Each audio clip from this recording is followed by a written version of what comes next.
अभी अभी कमाना शुरू किया है और कंफ्यूज होकर नॉर्मल एसआईपी करे या टॉप अप एसआईपी। चलो इस कंफ्यूजन को दूर करते हैं एक छोटे से एग्जाम्पल के थ्रू।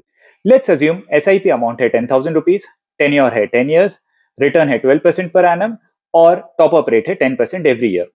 तो नॉर्मल एसआईपी में अगर हम देखें तो 10 साल बाद आपका 12 लाख रुपया 24 लाख बन जाता है और टॉप अप एसआईपी में आपका 19 लाख रुपया 34 लाख रुपीज बन जाता है।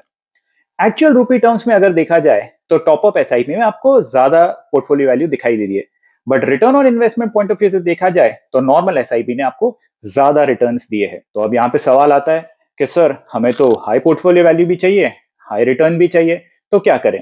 सिंपल सोल्यूशन है, एसआईपी बढ़ाइए। 10,000 की जगह पे 14,500 की एसआईपी करें।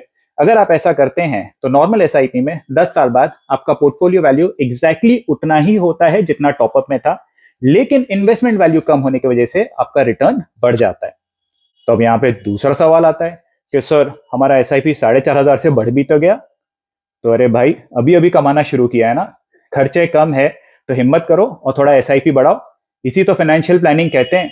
क्योंकि एक चीज याद रखना, जैसे जैसे आपकी उम्र बढ़ती जाएगी वैसे वैसे आपके खर्चे बढ़ने वाले हैं और रिस्क टेकिंग कैपेसिटी कम होने वाली है। सो इसलिए अपने फाइनेंसेस को स्ट्रेटेजिकली प्लान करें। Thank you very much.